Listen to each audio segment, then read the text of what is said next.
will be there for people to watch. I don't know. I don't know what's going on. Maybe after the show I'll restart my router, but it doesn't look like it's on my end because I just did a speed test, and my speed connection is really good. So it doesn't make sense how I'm buffering badly. At least on my end. It doesn't mean that the interwebs are always working as well as they're supposed to. God, with all of the intercontinental conflict out there, it wouldn't be surprising if there was a bunch of denial of service crap going on, attacks, cyber attacks, if you will. And that certainly can eat up a lot of internet bandwidth out there in the wild. I don't know. Just keep an eye on it. Just cross your fingers, hope for the best. Nobody here did it all. Yeah, I don't know what to do, Rachel. I'm sorry. There's only so much that I can control here from my home studio. And basically all I control is am I connected to the internet, and am I dialed into my servers where I need to be? And I am.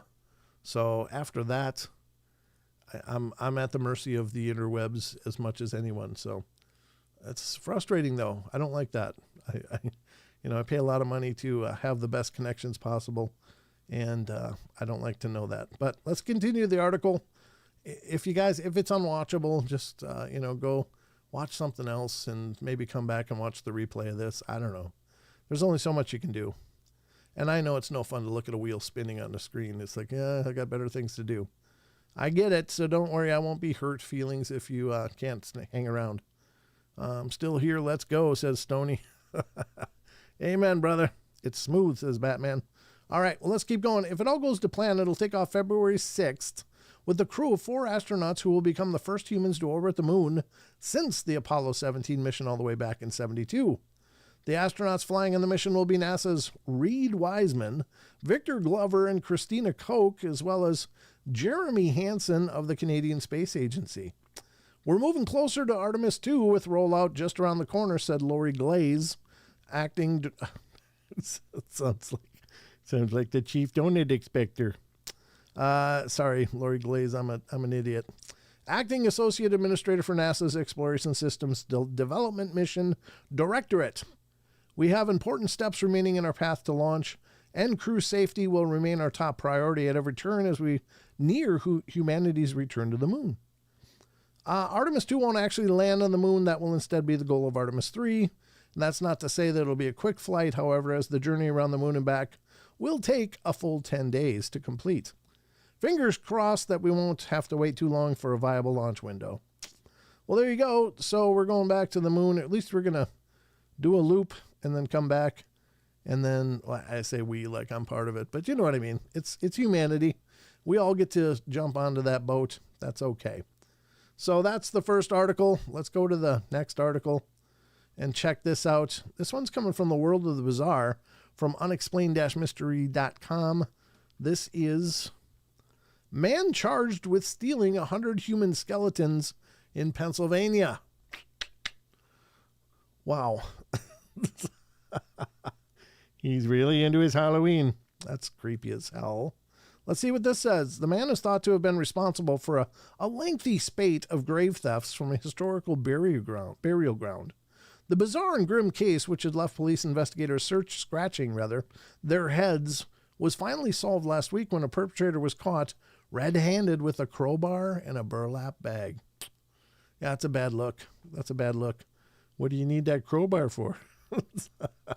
The robbing of graves at the 200-acre Mount Moriah Cemetery in the southwest Philadelphia had been going on for months, even mausoleums dating back over 100 years being targeted.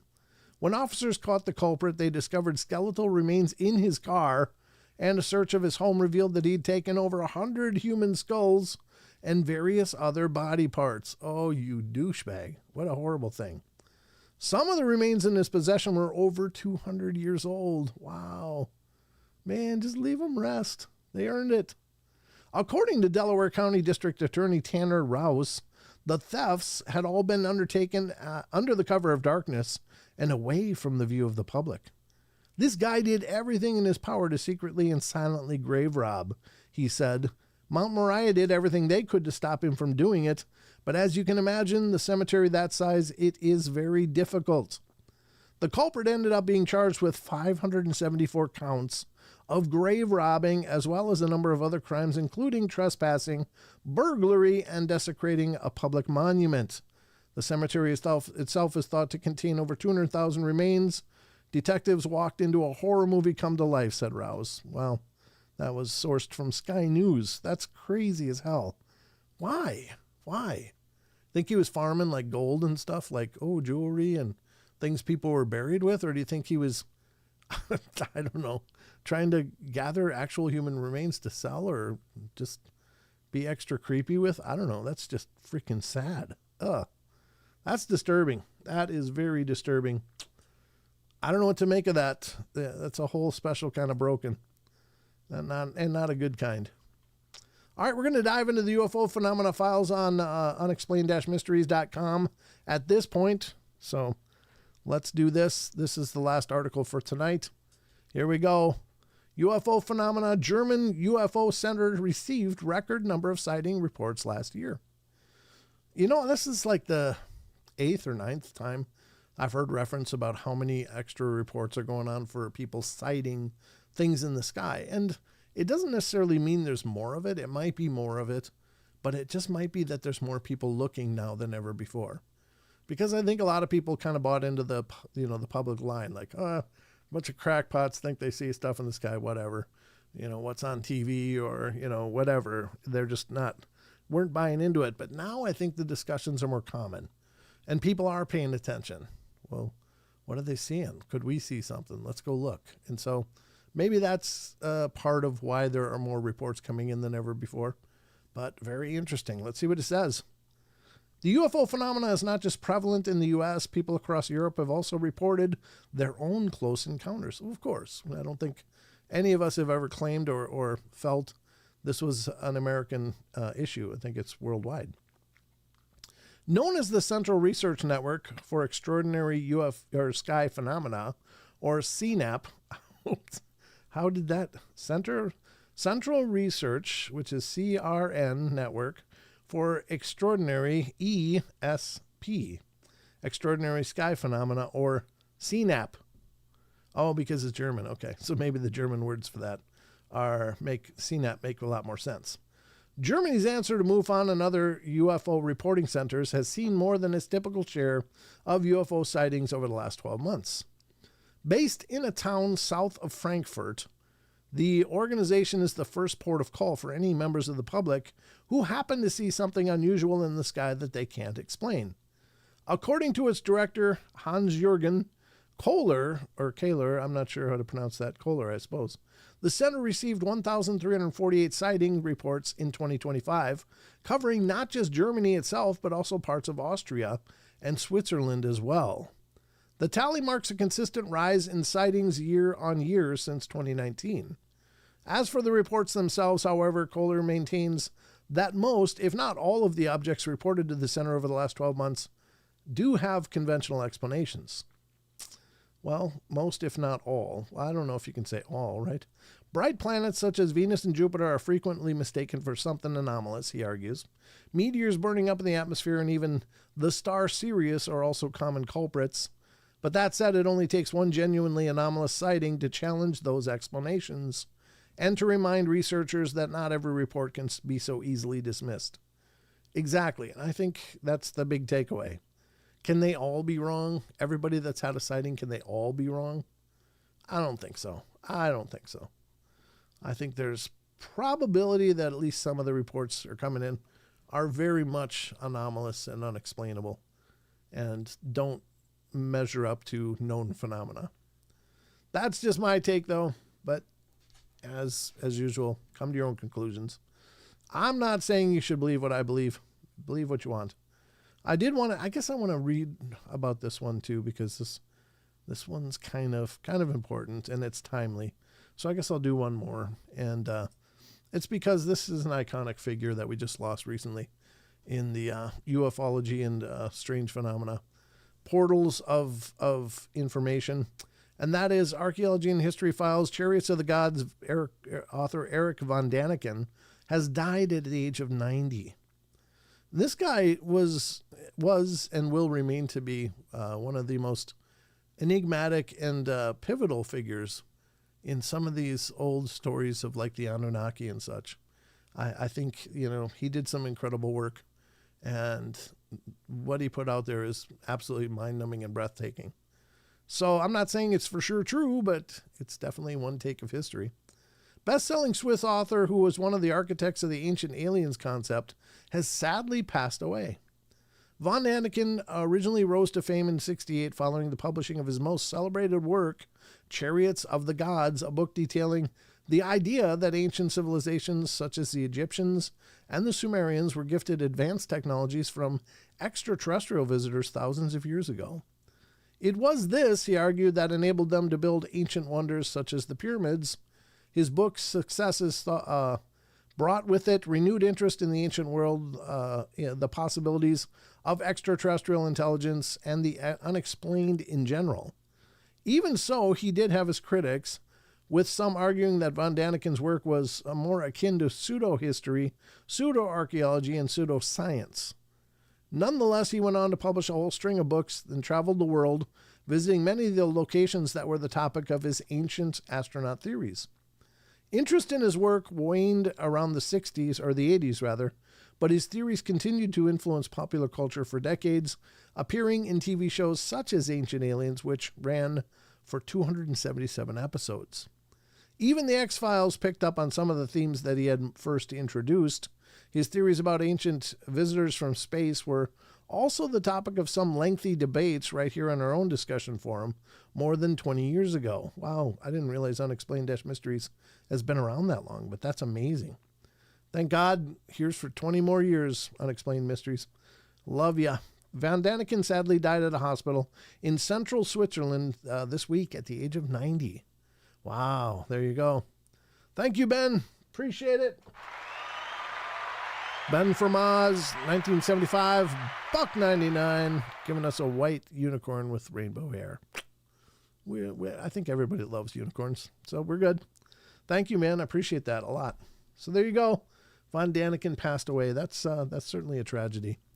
Not what we like to have happen, especially for these iconic figures that really kind of started the conversation. They're few and far between. I keep thinking about, Bob Gimlin. He's in his 90s as well, and it's just a matter of time when we're all going to get word that's he's passed. I just thank God that I was able to talk to Bob and to be in his company a few times and have great discussions with the man. He was just such a powerful figure. Brent frozen on y'all's screen. Oh, I hope I'm not still frozen. I think that was an old message from Big D. Hopefully I'm not. Hopefully it's looking good. I can only imagine what you've seen. 27 years. I've seen more than most. Dog Digger says, yeah, I think that's crazy. Oh, Dog Digger saying, just when you thought you'd seen it all in the funeral/cemetery industry. 27 years in that area, I've seen more than most. I'll bet 27 years around that industry. I'm sure there's some crazy stuff. I remember there was a controversy at one time of this funeral home that was taking people's money for cremations and stuff. And they just kind of dogpiled the bodies out in this rural place. And they just gave people like concrete dust and said, oh, here's your loved one's remains.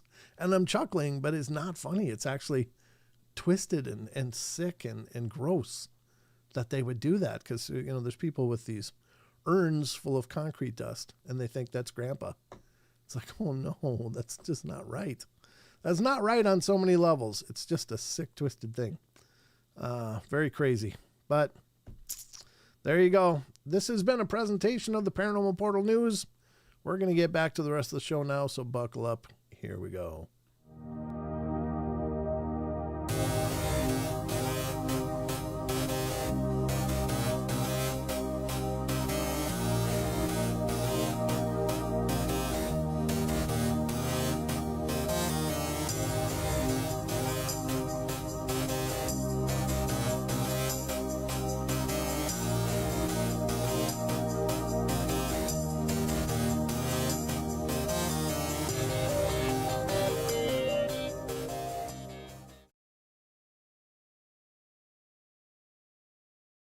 Oh, yeah, buttons.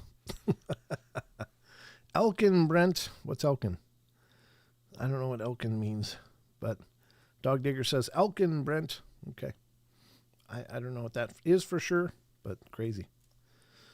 All right. Welcome to the rest of the show. It's like most of the rest of the show. We'll see where we get. Just saw that one, Brent. What? Just saw that one. Oh, did you? Yeah. That it is sad. It's sad. I mean, it's not a new story, but it's a tragic story. It's like, my God, why would you give somebody that's, I mean, their hearts break and they lost someone they loved. They thought enough of them to create a monument they could keep at the family, and you fill it with concrete dust. I mean, you can't have a soul at that point. You've got to have no soul.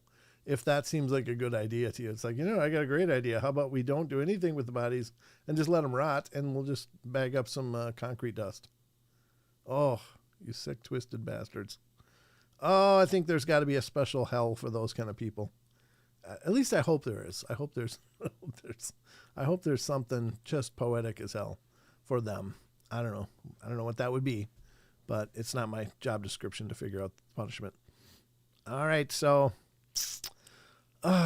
anyway, let's get back to the rest of the show. I'm going to do this article now. Let me find it. This one's pretty interesting, and it's actually from an online Facebook group called Collective Edition. And this is neat because this group has, scheisse. This group has people that are writing articles. Oh, here we go. Okay, I had to expand it. And they're writing articles, and this article is called Extraordinary Cases of Children Remembering Their Past Lives and Proving It. And I love these stories a lot. There's actually been quite a lot of work done in the field of psychology and stuff to research some of these claims. And some of them have been researched very carefully and come up with surprising conclusions. And I thought we would read this story. Let me shrink it down a little bit, make it fit this other monitor a little better. I hope we're doing good for streaming bandwidth now. I just keep praying that this is working okay. It's kind of an oversized article, so forgive me for that. I'm going to have to, I guess, put it way over on the side here. I wonder if I can blow it up just a little bit. Let's go to 125, 123, 125. Okay, that should work. All right, so here's the article. Again, this is Collective Evolution. And honestly, I'm not really sure what this group is. Let's take a look, because it sounds like a fascinating group. It's Collective Evolution creates content and courses to help us make sense of our lives and world, all in the service of creating a thriving future. Sounds like a wonderful sentiment. I don't know anything about it, but it's Collective Evolution Media Limited is responsible for the page. Looks like they do have an Instagram as well as a dedicated website here. So there's definitely look for Collective Evolution on Facebook.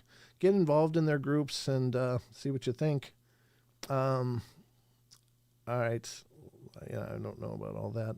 Some of it is, obviously it's not just spiritual and esoteric, but there is some spiritual and esoteric stories in here. So this is the one that I was talking to you guys about. I'll pull it over so you can see this a little better.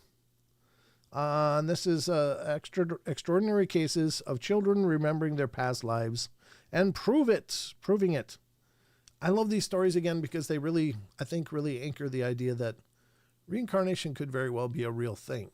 I don't know what else it could be. I know some people are not comfortable exploring that possibility, and that's fine. I'm not telling you should be or that you need to be, but I think it's at least worth noting that people are raising these questions, and there does seem to be at least some pretty compelling possible proof that this is a real thing and it is happening. So let's read this article. I don't think it's real heavy for pictures. No, it isn't. It isn't. So let's read this and see what's going on. This is written by Arjun Walia. Walia is the person's name. I don't know if that's a man or a woman. That's an unfamiliar name to me, so I don't know if it's masculine or feminine, but it seems interesting, so let's get into this. Reincarnation is a fascinating subject that has remained on the fringe of scientific study for too long. Fortunately, it has recently begun to attract serious interest from the scientific community. Well, good. Decades ago, American astronomer Carl Sagan stated that there are three claims in the parapsychology field which, in my opinion, deserve serious study, with one being that young children sometimes report details of a previous life which, upon checking, turn out to be accurate and which they could not have known about in any other way than reincarnation. So, in other words, having intimate knowledge of a village that might be many, many miles away from where they live, and they would have no recourse or ability to glean that information other than having lived it because they were young children and they weren't researching places at the time. Fast forward to today, and amazing discoveries have been made as multiple researchers have taken it upon themselves to study this intriguing and inexplicable, at least from the materialist scientific worldview, phenomena. Subjects like reincarnation belong to the non-material sciences, an area of research that deserves more attention. I'm going to have to scroll here. As Nikola Tesla said himself, the day science begins to study the non-physical phenomena, it will make more progress in 1 decade than in all of the previous centuries of its existence. That's kind of where we come in my opinion. University of Virginia psychiatrist Jim Tucker is arguably the world's leading researcher on this topic, and in 2008 he published a review of cases that were suggestive of reincarnation in the journal Explore. A typical reincarnation case described by Jim includes subjects reporting a past life experience. The interesting thing is that 100% of the subjects who report that past life remembrance are children. The average age when they first start remembering their past life is at about 35 months. And their description of events and experiences from their past life are often extensive and remarkably detailed. Tucker has pointed out that these children show very strong emotional involvement when they speak about their experience. Some actually cry and beg their parents to be taken to what they say is their previous family. According to Tucker, the subjects usually stop making their past life statements by the age of 6 to 7, and most seem to lose the purported memories. And this is the age when children start school and begin having more experiences in the current life, as well as when they tend to lose their early childhood memories. From Anonymous, Eli Lash, a prominent physician in Israel who served as a senior consultant in the coordination of health services in the Gaza Strip, he passed away in 2009, but before he did, he was investigating a supposed reincarnation case in which a 3-year-old boy claimed to have remembered a past life, and in this life, he remembered being struck by a big blow to the head with an axe and having a long red birthmark on his head. A lot of times in these cases, children that claim to have these past life experiences are born with a birthmark that seems to correspond with whatever was the final blow that killed them. So in this case, he's got a gash, a birthmark, red birthmark on his head that resembles what might have been an axe strike in his last life. So crazy. The boy's father and a number of other relatives in the village decided to visit neighboring communities to see if his past life identity could be established, and Dr. Lash was invited to join on this journey. They visited multiple villages until the boy remembered the right one. He remembered his own first and last name, as well as the first and last name of his murderer. According to the Institute for Integration of Science, Intuition and Spirit, a member of this community had heard the boy's story, said he had known that man, the boy said that he was, in the past lifetime. Well, this man had disappeared 4 years earlier and was never found.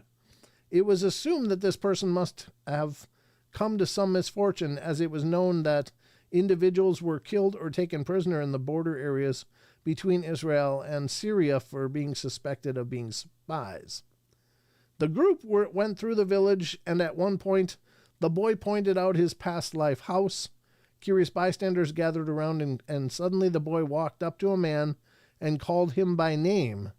The man acknowledged that the boy correctly named him, and the boy then said, "I used to be your neighbor. We had a fight, and you killed me with an axe." Dr. Lash then observed that this man's face suddenly became white as a sheet. The 3-year-old then stated, "I even know where you buried my body." Excuse me. The boy then led the group, which included the accused murderer, into fields that were located nearby, and the boy stopped in front of a pile of stones and reported, "He buried my body under these stones and the axe over there." Other examples from Tucker's research can be found below. Sam Taylor was one child that Tucker studied and wrote about, born 18 months after his paternal grandfather died. He first recalled details of his past life when he was just over a year old. When he was 1.5 years old, he looked up at his father was changing his diaper and said, "When I was your age, I used to change your diapers." He began talking more about having been his own grandfather. He eventually told details of his grandfather's life that his parents felt certain he could not have learned through normal means, such as the fact that his grandfather's sister had been murdered and that his grandmother had used a food processor to make milkshakes for his grandfather every day at the end of his life. Pretty remarkable, isn't it? Next one up is Ryan, a boy from the Midwest. Ryan's story began when he was 4 years old, when he was experiencing frequent horrible nightmares. Once he turned 5, he made an announcement to his mother, and he told her, "I used to be somebody else." He would often talk about going home to Hollywood and would beg his mother to take him there, and he told her detailed stories about meeting stars like Rita Hayworth, dancing in Broadway productions, and working for an agency where people would frequently change their names, and he even remembered that the name on the street that he used to live had the word rock in it. Ryan's mother, Cindy, said that his stories were so detailed and they were so extensive that it just wasn't like a child could have made it all up. Cindy decided to seek out some books about Hollywood from her local library, thinking that maybe something inside would catch her son's attention, and it did.